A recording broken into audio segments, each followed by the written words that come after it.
Jadi nggak bisa dibayangkan itu kalau nggak ada tempat-tempat yang mau menampung itu, jadi aktivis-aktivis yang bergerak itu ya menjadi sangat sulit untuklah gitu ya. Kasusnya kan jadi rame. Tapi ya memang kita harus berbuat itu karena kita tahu bahwa itu ya. Nah itu zamannya Israel sudah ada. Orang Mesir itu dilindungi. Cukup? Waklis. Di ayat 12 itu kan dikatakan tetapi makin ditindas makin bertambah banyak dan berkembang mereka sehingga orang merasa takut kepada Allah Israel.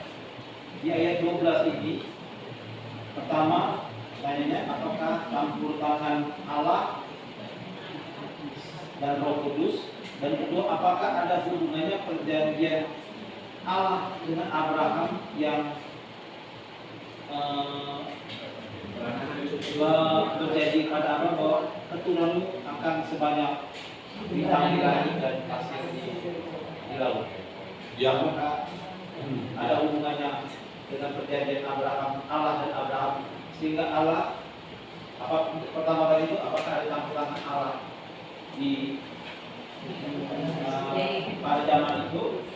Selainnya apakah ini berhubungan dengan perjanjian Allah dan Abraham? Yang kedua saya tidak bisa menyimpulkan dari situ. Jawaban yang kedua. Lalu yang pertama pasti ada campur tangan Allah itu. Pasti. Kalau tidak ada kekuatan Allah dan hanya kekuatan manusiawi dengan strategi yang semacam itu, menurut saya sangat menghancurkan. Nanti kita akan melihat bagaimana cara Allah menolong itu dan bagaimana Israel yang minta tolong itu.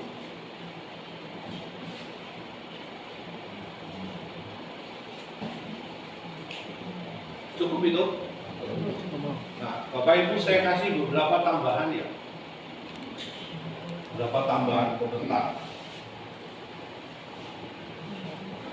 Nanti itu berkaitan dengan yang tidak kita baca tetapi Bapak Ibu menjadi PR untuk baca kemarin. Nama Musa itu berlatar belakang Mesir. Seperti nama Firaun, Tutmoses, Ramoses, Ahmoses ya. Moses itu berarti lahir. Ya ada berbau Mesirnya. Ada kecenderungan bahwa tokoh-tokoh pahlawan itu berlatar belakang istimewa. Jadi ingat cerita tentang Yesus, tentang Hercules, juga kelahiran atau masa kanak-kanak Yesus. Itu bisa tokoh-tokoh yang lain. Misalnya kita nanti ketemu Samson. Bisa Simpson ya bisa Samson, tergantung itu bahasanya. Apalagi orang Betawi itu Samson orang Betawi. Ada itu. Nah, Musa tampil sebagai tokoh yang bermutu, kelahirannya istimewa, mendapatkan pendidikan tinggi, sekaligus berasal dari lingkungan Yahudi, tidak tercerabut dari akar religius dan budayanya, plus latar belakang kesulitan bangsa Israel yang amat besar. Nah, ketika kita bicara Musa itu sebenarnya bicara mengenai bukan ecek-ecek Musa itu. Karena kita ingat misalnya ketika dibuang, lalu kan putri Firaun itu mengatakan ya diserahkan kepada ibunya sebenarnya kan. Sehingga dia tidak tercerabut dari akar religius dan budaya. Tetapi pasti dia juga mendapatkan pendidikan yang istimewa karena tinggal di Mesir. Tinggal di Mesir. Istimewa.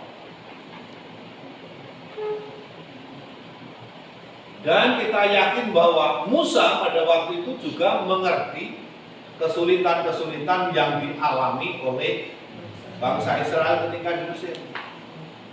Maka ketika temannya itu dipukuli itu kan, nah, dia membela, mulailah gitu, kelihatan pembelaannya dan sebagainya. Dengan kata lain, Bapak Ibu, mau dikatakan bahwa Musa telah dipersiapkan untuk menghadapi tugasnya di masa yang akan datang. Pendidikan yang tinggi punya, akar religius budaya punya, latar belakang bangsa Israel di Mesir juga punya. Sehingga dari hal-hal yang macam itu kita bisa mengatakan bahwa Musa telah dipersiapkan untuk menghadapi tugasnya di masa datang.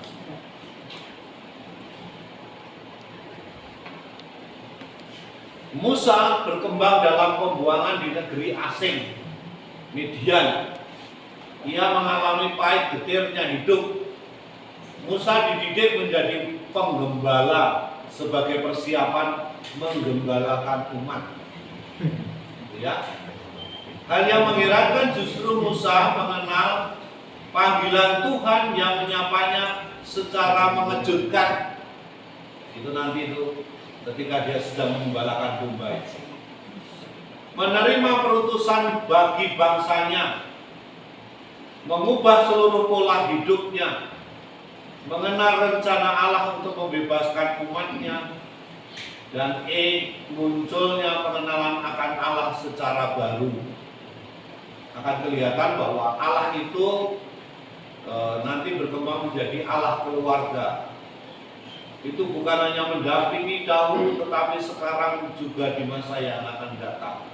Dengan kata lain, adalah Allah yang menyejarah dalam kehidupan bangsa, dan Musa menjadi motivator perjuangannya.